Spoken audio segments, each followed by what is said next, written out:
Noah se réincarne un jour en noble, mais il y a un énorme problème.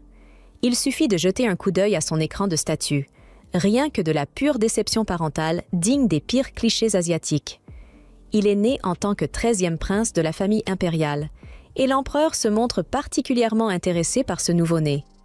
On l'informe que l'affinité magique la plus élevée de Noah est l'eau, et il décide donc de lui offrir un fief situé près de l'eau comme cadeau pour son premier anniversaire. Et au moment même où il prononce ces mots, Noah remarque quelque chose apparaître à côté de sa magie de l'eau de rang E. L'empereur demande alors à voir l'écran de statistiques de Noah, et celui-ci commence à s'inquiéter. Avec un bulletin pareil, il finirait sans doute jeté dans une benne à ordures, mais miraculeusement. Lorsque son écran de statut est affiché, sa magie de l'eau est passée de rang E à double rang S. Tout le reste est toujours solidement classé F, mais peu importe. Un bébé possède littéralement la statistique de magie de l'eau la plus élevée qu'ils aient jamais vue. C'est une preuve évidente qu'il deviendra un génie de la magie de l'eau à l'avenir. Et l'empereur commence alors à prendre Noah en affection.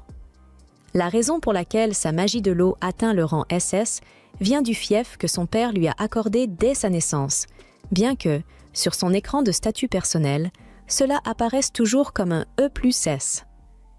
Les autres augmentations de ses statistiques proviennent de ses servantes, et il n'est toujours pas certain de la raison. Mais il semble que plus il possède de serviteurs, plus il devient fort. Quant à son niveau, il n'est encore qu'à 1, mais il peut apparemment augmenter sans limite, ce qui signifie qu'il est destiné à devenir surpuissant un jour, même s'il reste pour l'instant assez faible. Alors qu'il prend son petit déjeuner, l'une de ses servantes, Evelyne, vient l'informer que ses frères, plus précisément le premier et le 4e prince, sont venus lui rendre visite. Normalement, recevoir la visite de ses frères serait une bonne chose, mais au cours des 6 années de sa vie, Noah a appris que ces deux-là sont de véritables ordures. Il doit donc se montrer extrêmement prudent avec eux. Il se rend dans le salon pour les rencontrer et, après les salutations d'usage, le premier prince annonce qu'il a apporté un cadeau pour Noah. Il appelle ensuite son serviteur afin qu'il apporte le présent, et dès que Noah aperçoit l'épée, il comprend immédiatement que cette saloperie est maudite. Il peut littéralement voir les âmes tourmentées des morts flotter autour de la lame. Albert sait parfaitement que cette chose est hantée, mais il fait semblant qu'il ne s'agit que d'un cadeau. Il n'y a absolument aucun moyen pour Noah de refuser un cadeau venant du prince héritier. Il est donc contraint de l'accepter, même s'il sait pertinemment que cela ne finira probablement pas bien. Il saisit la poignée et soulève l'épée, tandis qu'Albert explique avec désinvolture qu'il s'agit d'une épée de magie de l'eau et que plus de 120 chevaliers sont morts en essayant de l'utiliser. En entendant cela, Noah sursaute et relâche légèrement sa prise. Mais le 4e prince lui dit qu'il n'a aucune raison de s'inquiéter, car jusqu'à présent, tous ceux qui n'étaient pas dignes de l'épée sont morts à l'instant même où ils l'ont touchée. Ainsi, si la malédiction devait l'affecter, il serait déjà mort. La raison pour laquelle Noah est immunisé contre cette malédiction est très probablement liée à son attribut de magie de l'eau de rang SS. C'est plutôt rassurant de savoir qu'il ne risque pas de mourir à cause de cette chose, mais Noah est tout de même furieux à l'idée qu'Albert ait mis sa vie en danger pour une expérience stupide. Il ne peut évidemment pas le dire à voix haute. Il se contente donc d'attendre qu'Albert se lève et parte de lui-même afin de retrouver enfin un peu de calme. Plus tard dans la journée, Noah se promène dans les couloirs avec l'une de ses servantes, Zoé, lorsqu'il remarque qu'elle a l'air abattue. Il lui demande alors si quelque chose ne va pas. Zoé ne veut pas importuner Noah avec ses problèmes et affirme que tout va bien.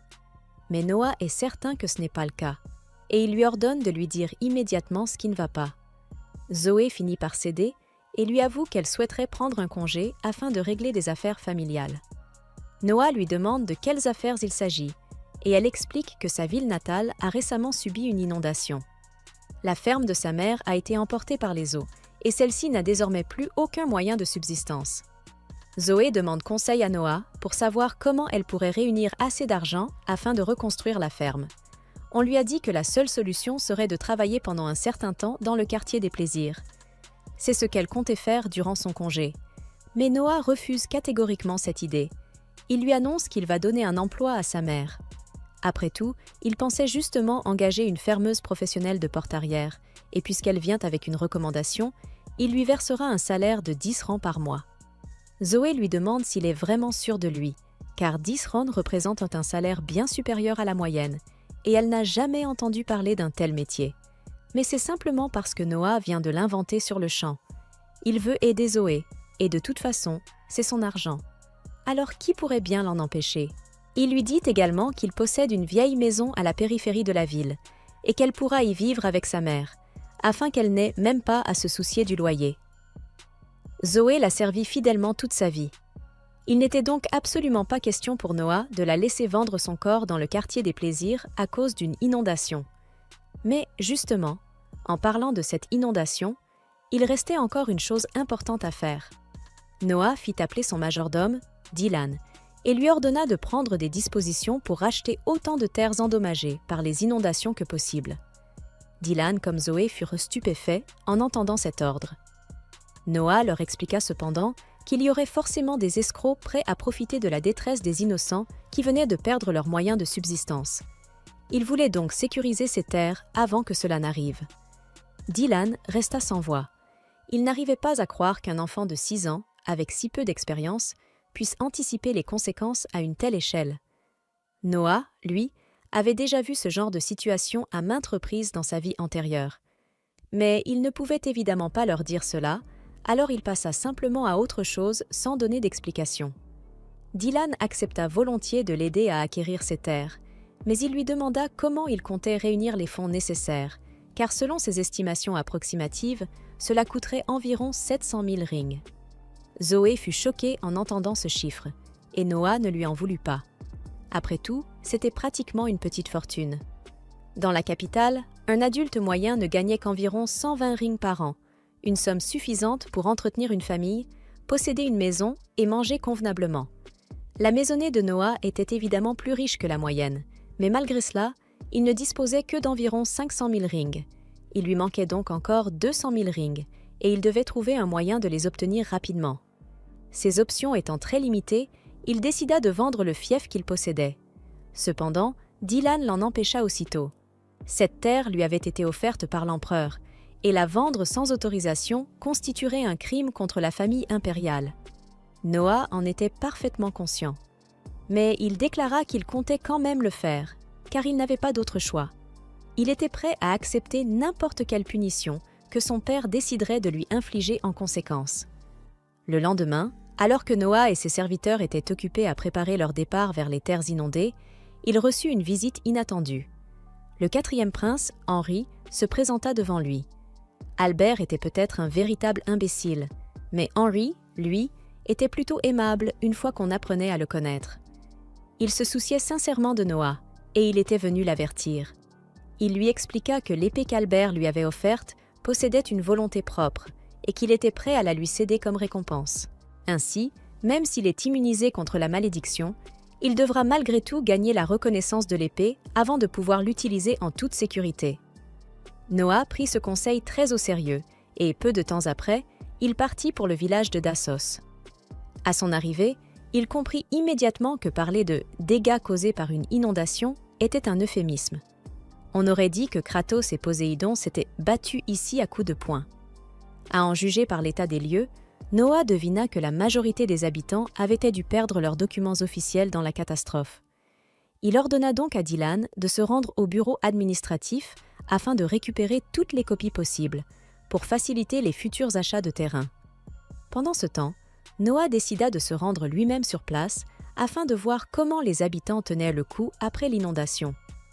Zoé tenta de l'en dissuader, affirmant que la reconnaissance du terrain n'était pas un travail pour un prince.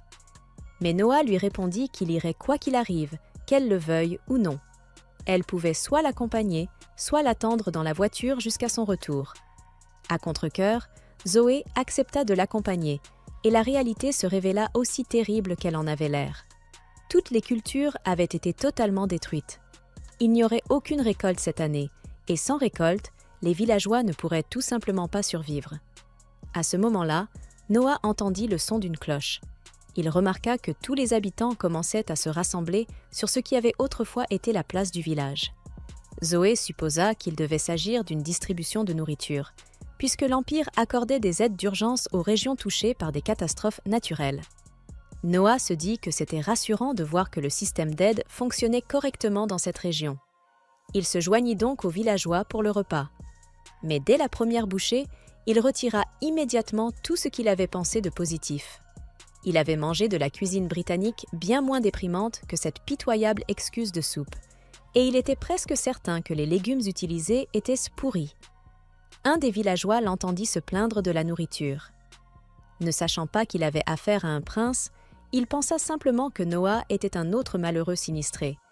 Il lui expliqua que la nourriture était toujours comme ça, et que même lorsqu'il se plaignait, rien ne changeait, car ceux qui la préparaient se fichaient complètement de choses aussi insignifiantes que la... À ce moment-là, Noah entend une annonce sonore parlant d'une inspection. Il demande à Zoé de quoi il s'agit, et elle lui explique que le responsable local, le seigneur Garel, est venu inspecter la qualité de la nourriture. Garel s'approche de l'énorme marmite contenant cette étrange soupe. Il trouve qu'elle a l'air absolument immonde, mais comme ce n'est pas lui qui doit la manger, il s'en moque totalement. Il ordonne alors au cuisinier de lui préparer un vrai repas dans son manoir, et celui-ci accepte avec enthousiasme, puisque les deux ont manifestement un accord entre eux. Cependant, Noah refuse de laisser un tel comportement passer impuni. Il confronte Garel et lui demande s'il autorise volontairement la distribution d'une nourriture aussi médiocre parce qu'il détourne le reste du budget alimentaire à son profit.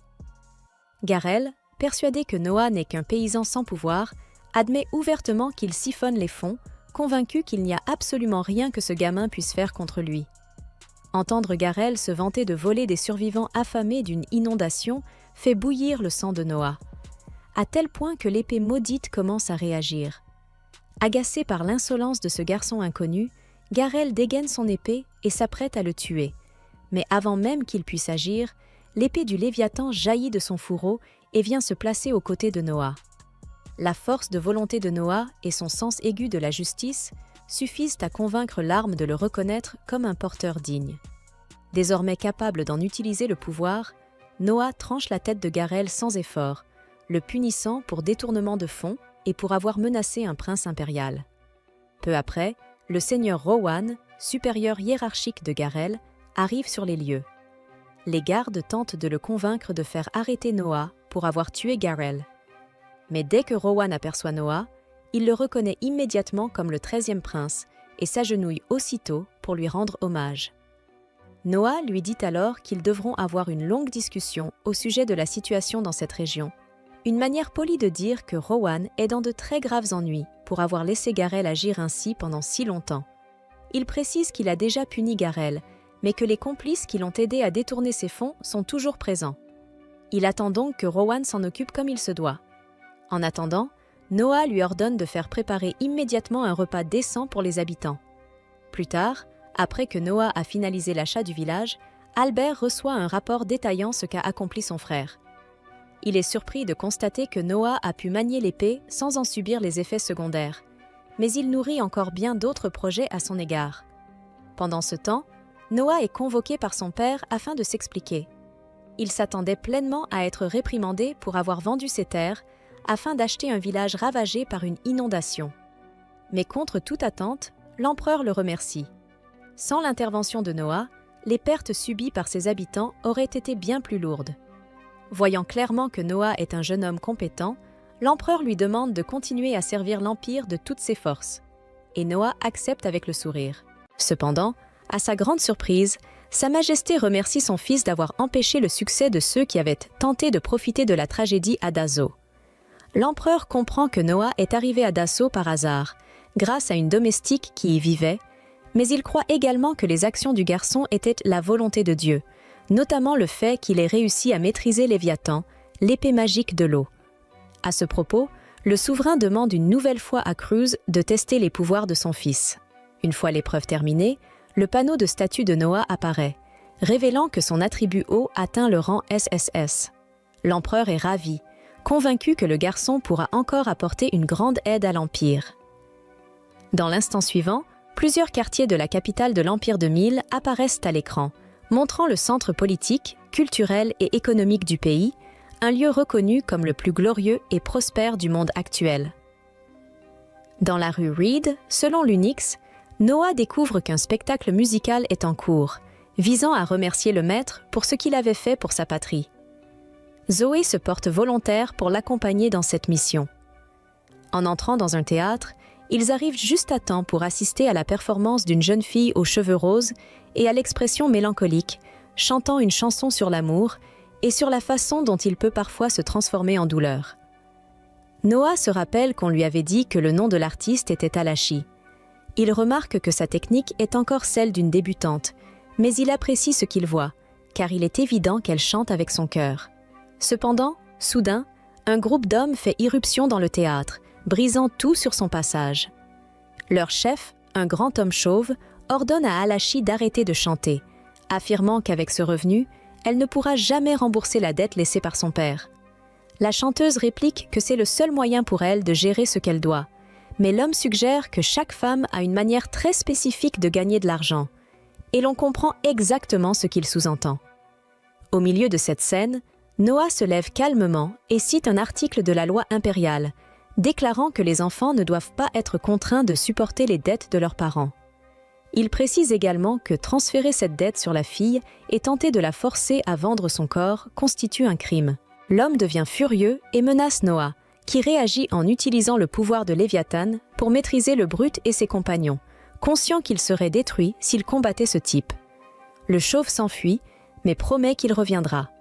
Pendant que tout le public reste bouche bée en réalisant qu'ils se trouvent en présence d'un prince impérial, Noah dit qu'il a apprécié le chant de la jeune fille et lui demande quels sont ses frais mensuels. Embarrassée, elle explique qu'elle doit payer le traitement médical de sa mère.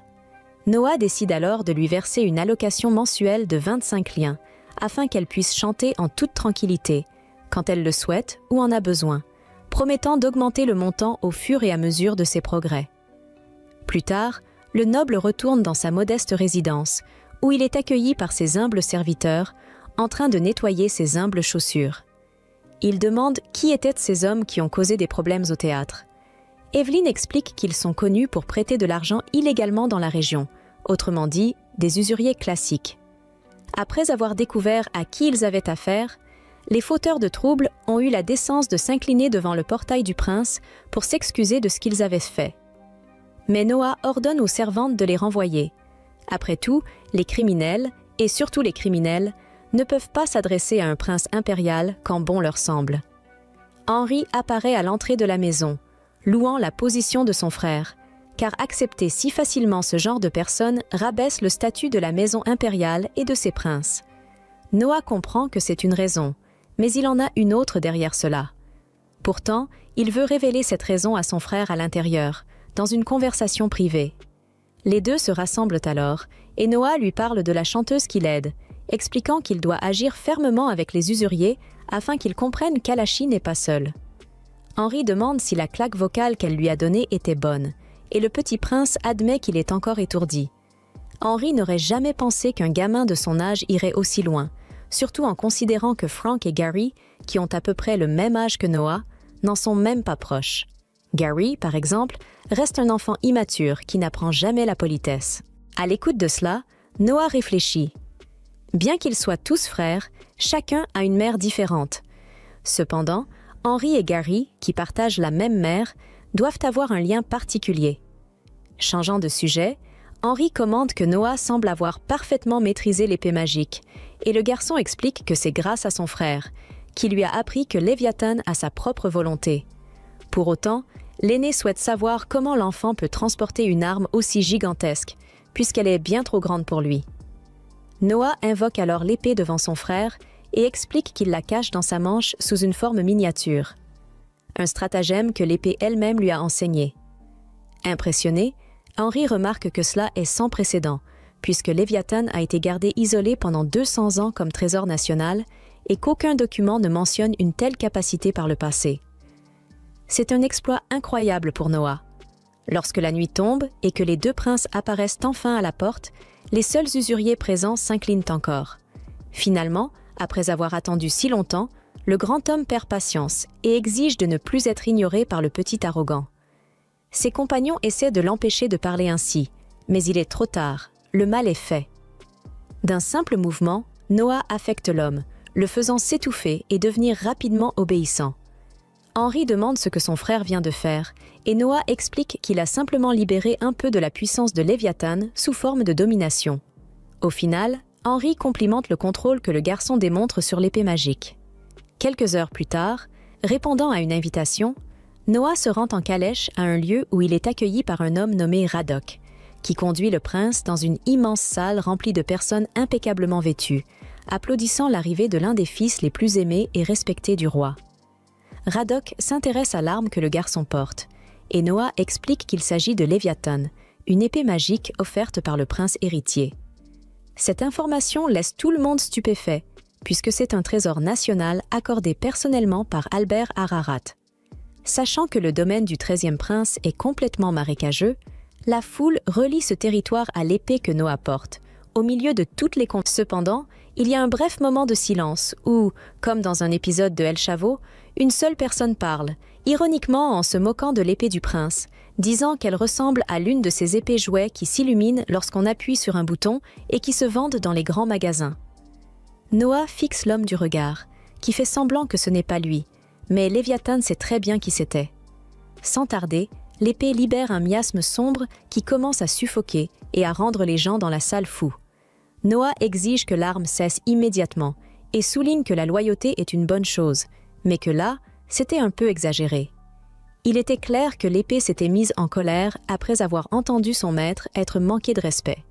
Malgré ce moment tendu, Radok applaudit le prince impérial et souligne l'immense puissance des trésors nationaux, puisqu'il est devenu évident que tous les présents ont eu le privilège de ressentir la même sensation de mort à travers le pouvoir écrasant de Sa Majesté.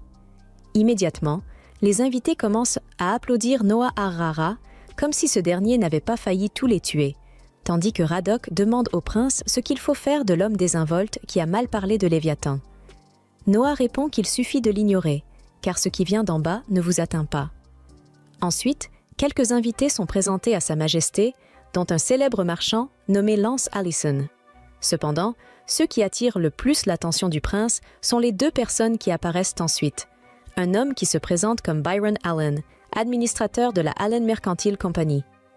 À ses côtés, une jeune fille, peu à l'aise avec ces situations, se présente comme Cindy Allen.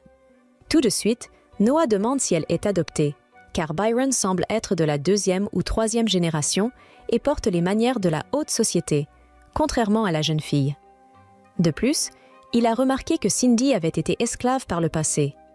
Depuis le moment où elle est arrivée, son regard trahit une observation intense, celui de quelqu'un qui avait autrefois été enchaîné. Impressionné, Allen confirme les soupçons du prince et admet qu'il a acheté Cindy, mais qu'elle est intelligente. Cependant, contrairement à ce que le marchand attendait, le prince admire et encourage ce genre de choses, allant même jusqu'à inviter l'homme à visiter son manoir un jour pour parler davantage de l'enfant. À l'annonce de cela, les personnes autour réagissent comme si Byron venait de gagner à la loterie, et toute l'attention et l'envie dans la salle se déplacent vers le marchand et sa fille, tandis qu'ils s'éloignent de la présence de Sa Majesté. Lorsqu'ils s'éloignent, Noah commente à Radok qu'il y a une autre raison pour laquelle il savait que ce n'était pas sa véritable fille. Chaque fois que le prince tend la main vers son épée, la jeune fille se tourne immédiatement vers elle avec une concentration totale, ce qui prouve que Cindy protégeait Alan dès la première menace. Plus tard, après l'événement, Noah Ararat se rend au marché et tombe par hasard sur l'un de ses frères, Oscar. Voyant que Noah est libre, Oscar l'invite à chercher quelques trésors, puisqu'il se trouve dans la rue Cobalt, un lieu où se rassemblent diverses antiquités venues de tout l'Empire, dont certaines peuvent avoir une grande valeur. Bien sûr, de nombreuses contrefaçons sont placées parmi les pièces originales, donc il faut faire attention pour mener une véritable chasse au trésor sans repartir avec une simple copie bon marché. Un peu plus tard, après une longue recherche, Oscar finit par abandonner l'idée de trouver quelque chose de valable. Noah, en revanche, trouve un livre qui l'intrigue et, pour le prix symbolique de 3 liens, parvient à s'en emparer. Oscar demande si c'était là le trésor qu'il cherchait, mais Noah avoue qu'il était simplement curieux. À ce moment-là, son frère examine le livre plus sérieusement et réalise qu'il s'agit sans aucun doute d'un grimoire de sorts du mage légendaire Andrea, probablement évalué à environ 1000 liens. Oscar demande comment Noah le savait, mais en réalité, il n'en avait aucune idée. Il savait seulement que sa magie du vent augmentait lorsqu'il touchait l'objet. À ce moment, remarquant que son épée tremble dans le fourreau, Noah dégaine Léviathan et pointe la lame vers le grimoire. Puisque les seuls capables d'augmenter ses capacités sont ceux qui possèdent une volonté propre, ce qui semble être le cas de ce livre, il s'ouvre comme prévu et libère ce qu'Oscar croit être l'esprit vengeur du mage qui maîtrisait la magie du vent. Comme s'il s'agissait d'une entité ombrageuse, cette manifestation fantomatique semble suffisamment dangereuse pour faire fuir quiconque de peur, sauf Noah Ararat, qui, brandissant son épée magique, utilise sa puissance aquatique pour expulser l'esprit avec une facilité relative. Inquiet et encore incapable de croire pleinement ce qu'il venait de voir, Oscar s'interroge sur les dommages potentiels que la magie de son frère aurait pu causer à la ville. Noah lui explique cependant qu'il avait dirigé son tir vers le haut, évitant tout problème, ce qui impressionne encore plus Oscar, tant la décision fut rapide et correcte. Au milieu de tout cela, le propriétaire d'une boutique d'antiquités nommé Alan Bardsley s'incline devant les princes et, après avoir vu de quoi Noah est capable avec des objets magiques, lui révèle qu'il possède un trésor spécial qu'il souhaite montrer au jeune noble. Ainsi, Noah et Oscar se rendent dans la boutique du marchand, où celui-ci expose une bague qui, selon lui, ne révélera son véritable pouvoir que lorsque son propriétaire légitime se présentera. Il avait déjà montré cette relique à de nombreuses personnes, mais rien de spécial ne s'était jamais produit. Face à cela, Noah se demande si l'objet pourrait être une contrefaçon ou simplement inutile. Mais bien sûr, Bardsley y a déjà pensé et a même essayé de s'en débarrasser en la jetant. Et pourtant, elle revenait toujours dans la boutique comme si de rien n'était, ce qui l'a convaincu qu'il y avait vraiment quelque chose d'inhabituel. Voyant que son frère semble avoir une certaine affinité avec les objets magiques indomptables, Oscar demande à Noah de mettre la bague, ce qu'il fait. Lorsqu'il la met, la bague émet une lueur et, avec une voix que seul le porteur peut entendre, annonce que son niveau de rareté est SSS et reconnaît Noah comme son véritable propriétaire. À ce moment, une masse grise commence à se répandre autour du corps du garçon, formant une armure qui n'augmente aucune de ses statistiques, mais semble être un type d'entité différent des autres, avec de nombreuses utilisations possibles. Satisfait, Noah déclare qu'il enverra le paiement pour l'objet à Alan. Mais Oscar insiste pour payer et offrir la bague en cadeau, car il a de plus en plus remarqué qu'il y avait quelque chose de différent en son frère qui devait être encouragé après cette rencontre dans la boutique d'Alan. Oscar raccompagne son frère en voiture et au moment où le garçon descend du carrosse, il est attaqué par le grand requin chauve solitaire qui n'attendait que le bon moment pour régler ses comptes. Noah réagit immédiatement, utilisant le pouvoir de sa bague pour conjurer un bouclier fait du matériau étrange que l'objet produit, bloquant le coup d'épée lancé par l'assaillant. Juste après, l'un des serviteurs de Noah profite de l'occasion pour faire tomber le requin solitaire et le maîtriser. Oscar demande comment son frère a réussi à faire cela, et Noah explique qu'il a relié la bague à Léviathan, qui semble avoir agi comme une défense automatique en réponse à l'hostilité. En entendant cela, comme toujours, Oscar est une fois de plus impressionné par la maîtrise que le garçon a su avoir sur cet objet en si peu de temps. Un peu plus tard, Noah Ararat retourne au théâtre où il avait rencontré Alashi pour la première fois. Puisqu'il a géré le requin solitaire, il croit que la chanteuse pourra enfin profiter de la paix qu'elle mérite, convaincu que l'homme ne la dérangera plus. Cependant, c'est loin d'être le cas. Deux ivrognes, complètement saouls, avaient eu l'audace de monter sur scène et de commencer à se battre pour la jeune fille, agissant comme si elle était une serveuse obligée de leur servir encore plus de boissons, alors qu'il était clair qu'ils convoitaient autre chose. Au moment où les deux s'apprêtent à porter un coup, Noah place son bouclier magique entre eux et finit par leur casser au moins un os dans chaque main lorsqu'il frappe la barrière. Puis, avec son épée, il tranche leurs vêtements et les force à fuir le théâtre en sous-vêtements. Constatant que la clientèle de cet établissement n'est pas exactement bien élevée, Noah exige que le propriétaire empêche l'entrée de tels ivrognes insupportables, mais l'homme se lamente. Malheureusement, ce genre d'ivrogne constitue littéralement tout le public qui fait vivre l'endroit. Puisque c'est le cas, le prince décide d'acheter tout le boui-boui pour 1000 liens, un montant si élevé que l'homme en est ému. Alashi, de son côté, le remercie pour tout ce que le noble a fait pour elle et demande si elle peut d'une manière ou d'une autre lui rendre toute cette gentillesse. Noah lui rappelle alors que la seule chose qu'il attend d'elle est de chanter en travaillant dur, pour qu'un jour même, l'empereur lui-même puisse vouloir entendre sa voix. Et ainsi, la jeune fille prometteuse entame une chanson qui touche profondément.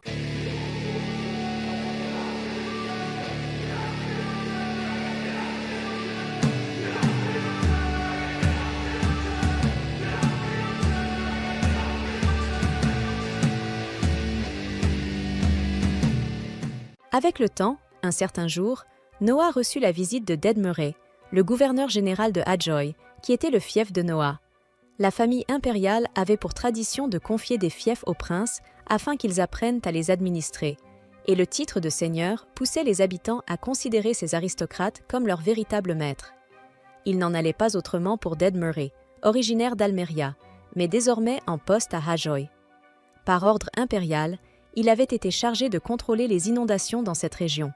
Malheureusement, la mission ne se déroulait pas bien. Hadjoy était une zone fertile, produisant de grandes quantités de céréales grâce à la courbe d'un immense fleuve. Si cela offrait la perspective de récoltes abondantes, cela impliquait également un inconvénient évident. Le fleuve pouvait déborder et inonder toute la région.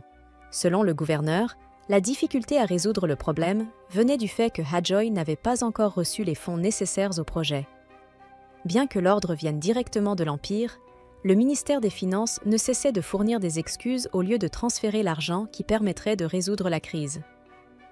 Comprenant immédiatement de quoi il retournait, le jeune noble talentueux ne perdit pas de temps et se rendit directement au manoir du commissaire aux finances, Maybrick, qui dégustait tranquillement son steak tout en recevant l'un des fils de l'empereur. Avant même qu'il ne puisse dire quoi que ce soit, Noah ordonna au commissaire de se taire s'il comptait prétendre qu'il s'agissait d'un sujet trop complexe pour un enfant. Cette réplique fit aussitôt comprendre à l'homme qu'il avait peut-être sous-estimé quelqu'un, malgré son jeune âge. Forçant un sourire crispé, Maybrick expliqua que les inondations à Hadjoy avaient tant attristé l'empereur Noah que celui-ci avait exempté le fief de toute taxation pour l'année entière, et que ce manque de revenus fiscaux était précisément la raison pour laquelle il n'y avait pas d'argent disponible. Noah lui demanda aussitôt s'il plaisantait, laissant Maybrick et Dedmerê stupéfaits par la manière brutale et directe avec laquelle le garçon s'exprimait. Selon Noah, les impôts avaient cessé d'être collectés parce qu'il n'y avait tout simplement plus d'impôts à percevoir, un acte de bonté de la part de la couronne. Et pourtant, le commissaire se comportait comme si cela constituait une excuse valable pour refuser des fonds à un fief en détresse. Sous la pression, Maybrick changea alors d'argument et affirma que le Trésor national ne disposait d'aucun fonds disponible, car il était entièrement mobilisé pour la construction d'une nouvelle résidence d'été destinée à l'empereur Noah, afin qu'il puisse passer ses vacances dans un endroit plus frais que la capitale. En entendant cela, Noah perdit patience et dénonça le manque de respect du commissaire envers Hadjoy, soulignant qu'il faisait passer la construction d'une résidence de vacances avant l'aide à un fief ravagé par les inondations. Il alla même jusqu'à menacer d'impliquer directement l'empereur, afin que l'affaire soit réglée correctement. À ces mots, Maybrick paniqua, tomba à genoux devant le prince et implora sa clémence. Noah accepta de passer l'éponge à une seule condition, que le commissaire fasse parvenir immédiatement le budget à Hadjoy. Aussitôt, Maybrick se précipita pour exécuter l'ordre, laissant Dedmerê profondément impressionné par le fait qu'un enfant ait forcé un membre aussi influent de la couronne à s'agenouiller, sans céder le moindre pouce. Le gouverneur s'excusa alors d'avoir impliqué le prince dans cette affaire et repartit s'occuper des inondations à l'aide des fonds désormais envoyés. Après cette rencontre, alors que Dedmerê prenait congé, Noah fut informé qu'il était convoqué par l'empereur Noah. Il répondit à l'appel et, en retrouvant son père, reçut ses éloges pour avoir résolu le problème de Hadjoy. Noah fut surpris que l'empereur soit déjà au courant de ce qui s'était passé, étant donné que l'événement venait à peine de se produire. L'empereur lui expliqua alors que l'information est une arme et que son fils devait sans cesse chercher à l'affiner. Noah répondit qu'il n'avait fait que ce qui lui semblait naturel dans une telle situation. Mais l'empereur répliqua que faire ce qui est naturel est en réalité difficile, car beaucoup de gens excellent dans les belles paroles et la flatterie, tandis que peu sont capables de rendre les choses simples réellement simples. Quoi qu'il en soit, posant une main sur la tête de son fils, il exprima combien il était impressionné par ce garçon qui n'avait que 6 ans. Lorsque le souverain lui demanda de se lever, il remarqua que l'épée Léviathan avait rétréci pour s'adapter à la taille de son maître. Noah en conclut que son propre manoir faisait, lui aussi, partie du réseau d'information de l'empereur. Son père admira alors la maîtrise qu'avait le garçon d'une épée magique au passé aussi terrifiant. Ces paroles rappelèrent à Noah le gala durant lequel Léviathan avait été provoqué par cet homme, libérant un miasme macabre qui avait failli étouffer tout le monde. Malgré tout, l'empereur jugea préférable d'assigner au prince un instructeur approprié afin qu'il puisse manier cette épée magique avec le plus de sécurité possible. Ainsi, il convoqua Damian Noble, le plus grand épéiste de l'Empire, chargé d'enseigner aux jeunes nobles l'art de l'escrime. À la grande surprise de Noah, Damian Noble demanda à tester le garçon lors d'un duel. L'empereur Noah lui rappela que son fils n'était encore qu'un enfant, mais l'instructeur expliqua qu'il souhaitait simplement évaluer le talent du garçon, et non sa technique. Le souverain finit par autoriser le duel. Noah fut encore plus impressionné par la manière dont Damien avait su convaincre l'empereur avec une telle assurance et en si peu de temps. Damian Noble dit alors à Noah d'attaquer comme il le voulait, et le garçon se précipita droit sur lui. À cet instant, il sentit les souvenirs de Léviathan, liés à ses anciens maîtres, remonter en lui. Un affrontement éclata entre les deux épéistes et, après quelques échanges, Noah stupéfia tout le monde en désarmant son adversaire. Pour le garçon, c'était le résultat naturel d'une épée magique qu'il avait acceptée comme maître. De toute évidence, les anciens propriétaires de Léviathan avaient été des combattants d'un niveau exceptionnel. Plus étonnant encore, Damian Noble s'agenouilla devant sa majesté impériale et déclara qu'il n'avait rien à enseigner à cet enfant. Bien que Noah n'eût encore que la force physique d'un jeune garçon, il avait utilisé la technique pour désarmer le plus grand épéiste de l'Empire. Cela signifiait que le prince possédait déjà les capacités d'un maître, et Damien jugeait présomptueux de penser qu'il pouvait apprendre quoi que ce soit à un tel enfant. En entendant cela, l'empereur éclata de rire et nomma son fils examinateur en chef de la sélection des chevaliers de cette année. Incapable de croire ce qu'il venait d'entendre, Noah s'inclina devant le dirigeant de l'Empire et promit de faire de son mieux pour remplir cette nouvelle fonction. La sélection des chevaliers à laquelle le garçon était désormais associé est un événement annuel majeur qui concerne l'ensemble de l'Empire.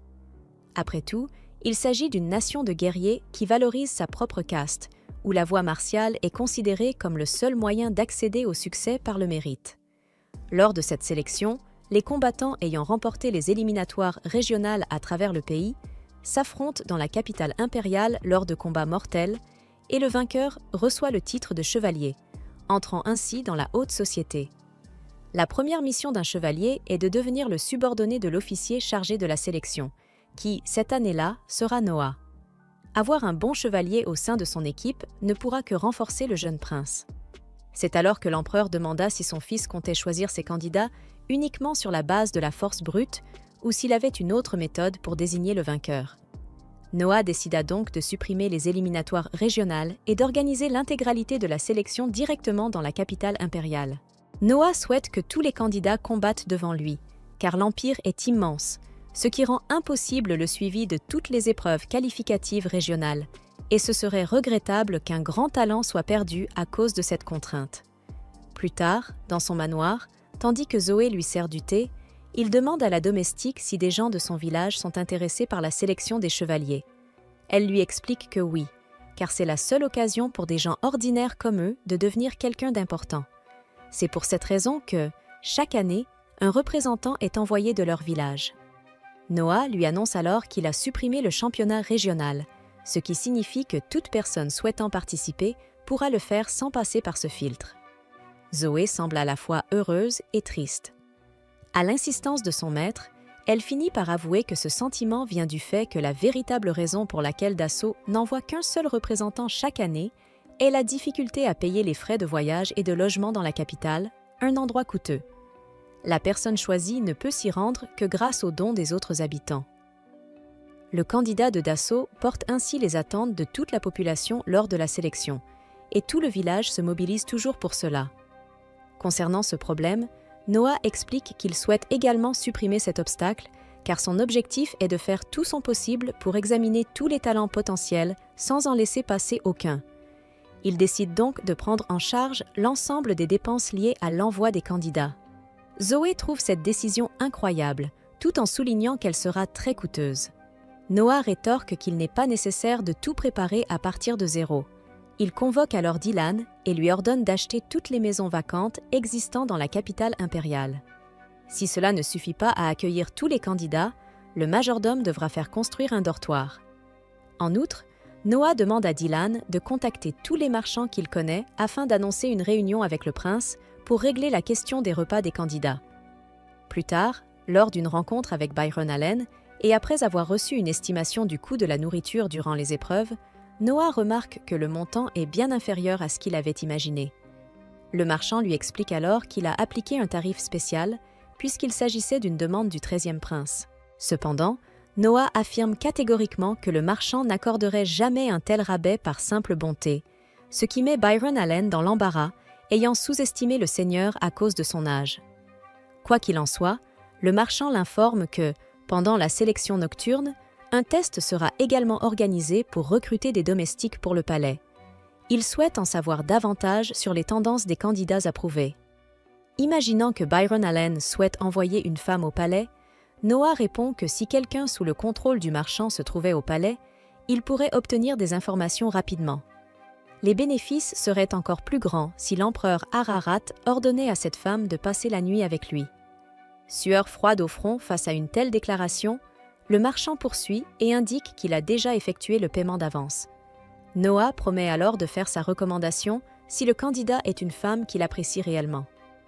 Avec cette affaire réglée, Byron Allen s'agenouille devant le prince, le considérant comme la meilleure personne pour recevoir cette demande. L'homme souhaite apposer le blason du 13e prince sur l'enseigne de sa boutique, ce qui constitue une démonstration claire de subordination. Avant toute chose, Noah précise qu'il ne pardonne jamais la trahison. En quittant la réunion dans la nuit, le garçon réfléchit dans sa calèche à la manière dont son statut a augmenté grâce à Byron Allen sous ses ordres, ce qui constitue un pas important vers plus de puissance. Cependant, Noah est surpris lorsqu'il constate que son rang d'eau a diminué et suppose qu'un événement a dû se produire en Almeria. Il ordonne à Zoé d'informer les cochers qu'ils doivent se rendre immédiatement au palais pour rencontrer l'empereur Arara. Lorsqu'il rencontre son père, l'empereur semble, à sa grande surprise, déjà savoir qu'il se passe quelque chose en Almeria, avant même que Noah n'ait prononcé un mot. Non pas parce qu'il connaît les détails exacts, mais parce qu'il perçoit les signes. Noah affirme qu'il y a certainement un problème en cours. À ce moment-là, un serviteur s'approche de l'empereur Ararat et lui murmure des informations à l'oreille.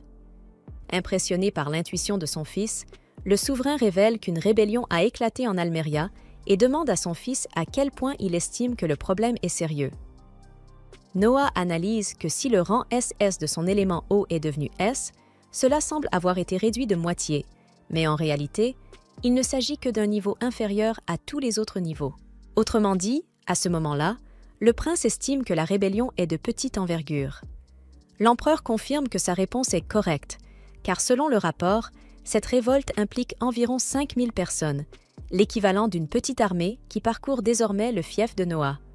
D'ailleurs, l'empereur Ararat demande aux garçons s'ils souhaitent affronter seuls les rebelles. Mais Noah ne croit pas que ce serait possible, puisqu'il est encore trop jeune et ignore tout du champ de bataille, ce qui pourrait amener les soldats à refuser d'écouter un leader inexpérimenté. Si un prince doit prendre le commandement de la situation, il faut que ce soit l'un de ses frères. L'empereur admet qu'il ne s'attendait pas à une réponse négative, même après que Noah ait analysé le cas de manière subjective, mais souhaite savoir qui le garçon recommande à sa place.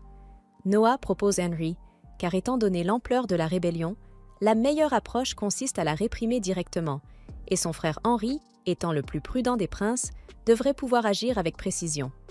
L'empereur considère que ce choix est parfait et ordonne que Henri soit appelé. Peu de temps après, lorsque le 4e prince, âgé de 21 ans, est convoqué pour la mission, il voyage en calèche aux côtés de Noah et lui demande pourquoi il n'a pas saisi cette opportunité.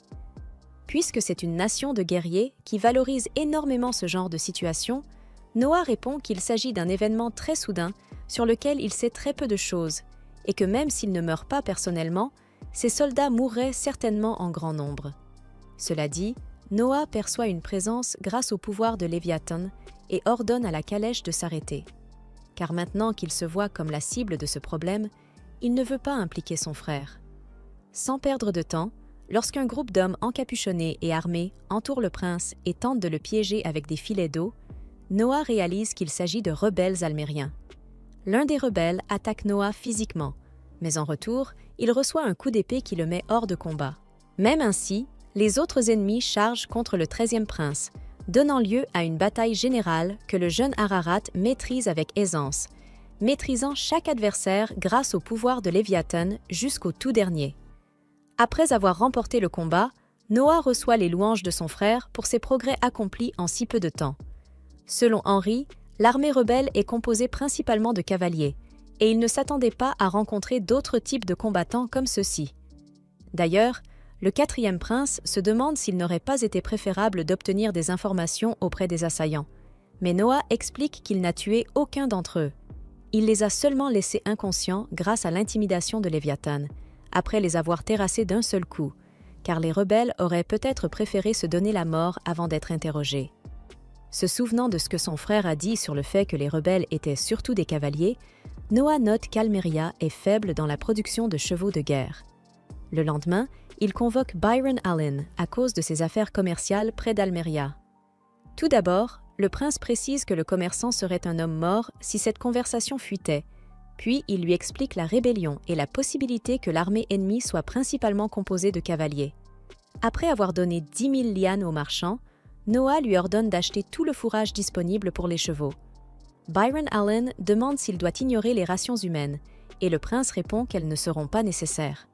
Selon le jeune prince, Almeria ne possède pas d'industrie de guerre, et, d'après son frère Henry, il semble que les chevaux utilisés pour l'armée aient été achetés de l'extérieur, et dans ce cas, il y a une limite à la quantité de fourrage que la population peut fournir. Byron Allen objecte que si c'était la nourriture des soldats, cela provoquerait des pillages, mais c'est exactement ce que Noah veut. Impressionné par l'intelligence de son maître, Byron Allen promet de mettre la stratégie en œuvre immédiatement. Peu de temps après, dans le château du royaume, l'empereur découvre que les rebelles ont tenté de capturer Noah pour l'utiliser comme monnaie d'échange. Le garçon informe également son père que le rebelle capturé a avoué beaucoup trop facilement, ce qui pourrait signifier qu'il ment. L'empereur Ararat loue la perspicacité de son fils, mais souligne qu'il n'y a rien à craindre, puisqu'il existe un moyen de vérifier si quelqu'un dit la vérité. Craignant que cela implique de la torture, Noah reste silencieux, car il ne comprend rien à ce sujet. Son père indique que l'Empire aurait dû prendre des décisions très difficiles si le 13e prince avait été capturé.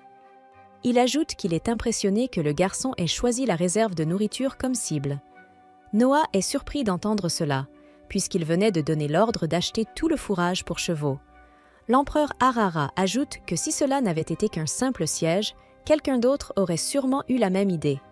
Par exemple, Albert, le prince héritier, aurait laissé les rebelles mourir de faim afin que cela serve d'avertissement pour la prochaine rébellion. Mais Noah pense à la possibilité d'une invasion par ses propres hommes et a créé un siège uniquement contre les chevaux, utilisant même des fonds personnels. Sans aucun doute, c'est une tactique très intelligente et difficile, et le dirigeant de l'Empire est impressionné par la clairvoyance de son fils. Pour cette raison, il permet à Noah d'ajouter une épée à ses armoiries, sans dire un mot. Le jeune garçon réfléchit au fait que l'Empire du Moulin est une nation de guerriers dont le plus grand symbole est l'épée, et qu'utiliser ce symbole sur un blason sans la permission du souverain suprême peut même entraîner la peine de mort, puisqu'il s'agit d'un honneur au plus haut niveau. Enfin, l'empereur Arara ordonne aux officiers d'émettre un décret à ce sujet, et Noah exprime toute sa gratitude. Après avoir quitté la réunion avec son père, le garçon rencontre Byron Allen et apprend que la quantité de grains transformés pouvant être transportés comme fourrage est limitée. Byron Allen ajoute qu'il peut découvrir l'itinéraire de livraison et que monopoliser l'achat ne serait pas difficile. Quant au chef rebelle, Garhoun, il semble être un homme vindicatif capable d'utiliser tous les moyens pour atteindre ses objectifs. Ainsi, toutes les précautions sont nécessaires, même pour son Altesse Noah Ararat. Au milieu de cette discussion, Evelyn interrompt la conversation pour avertir son maître qu'un homme gravement blessé se trouve à la porte principale, affirmant avoir un rapport urgent. Lorsqu'il arrive, Noah rencontre l'homme, qui se présente comme capitaine d'un bataillon de 10 soldats dans la province d'Adrat, et rapporte la rébellion, révélant que son supérieur était la personne principale responsable. Mais il refusa de participer et vint exposer la situation. Byron Allen regrette que ce soit là le rapport urgent, puisque Noah connaît déjà la rébellion, mais le prince le remercie pour l'information, ordonne de soigner le capitaine blessé et demande même qu'on lui donne une récompense de 1000 liens, ce qui constitue une petite fortune. Byron Allen s'étonne de cette décision, puisque tout le monde connaissait déjà les informations apportées par l'officier. Noah explique que c'est la meilleure façon de récompenser la loyauté d'un homme qui, même gravement blessé, a parcouru une longue distance pour les avertir de la rébellion. Vers la tombée de la nuit, Zoé entre dans le bureau de son maître, visiblement pâle et bouleversée. Selon elle, une personne inconnue lui a remis une bourse contenant environ 500 liens, disant que c'était la récompense si elle faisait boire au 13e prince une substance endormante qu'elle tient maintenant entre ses mains. Noah en conclut que les rebelles veulent vraiment le capturer et lui demande pourquoi elle n'a pas exécuté l'ordre. Zoé répond qu'elle ne trahirait jamais son maître, car il a aidé non seulement sa famille, mais tout son village.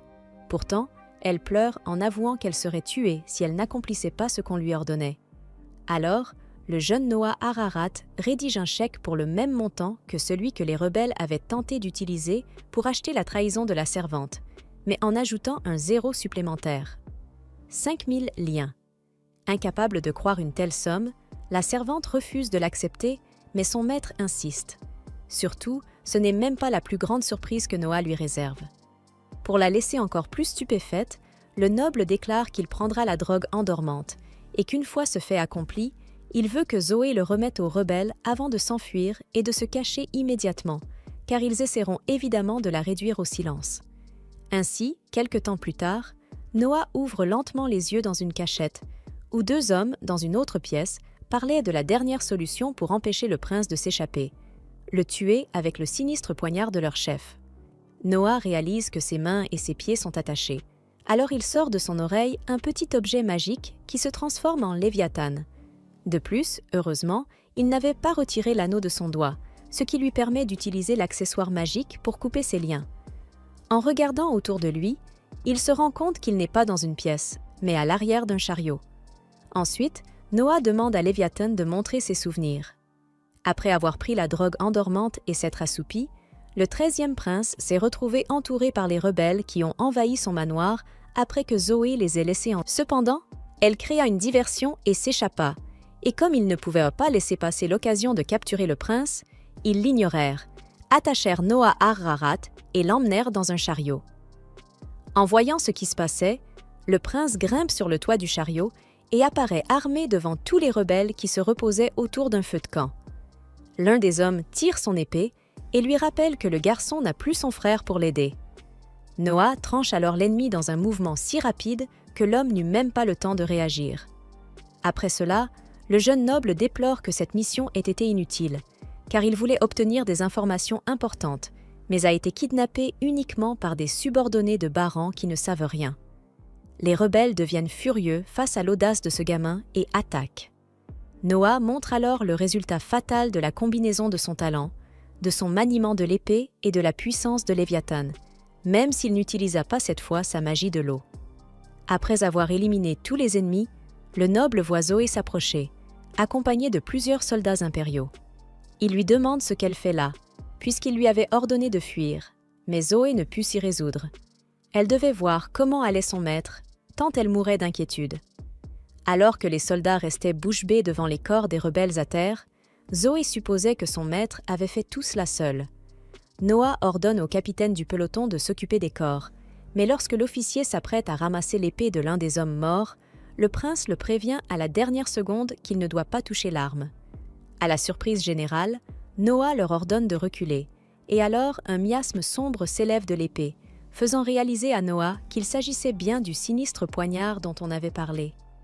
Le prince ressent une forte volonté de tuer émanant du poignard et, grâce à Léviathan, il peut même percevoir en lui la rancune de la personne qui avait maudit la lame. Manifestant l'image d'un homme qui ne peut être que le chef des rebelles, Léviathan, à son tour, déploie toute sa puissance en libérant dans le ciel un miasme aussi noir que celui provenant de l'arme, et cette force d'ombre s'enroule autour de l'atmosphère pour frapper directement Karun, là où il se tenait. Le lendemain, une fois de plus, Noah est convoqué pour rendre compte à son père, qui, à ce stade et comme toujours, savait déjà tout le bien que son fils avait accompli la veille. En fait, la première chose qu'il fit fut de le féliciter, puisque le chef des rebelles avait été frappé en plein front par un jet d'eau qui apparut de nulle part la nuit précédente.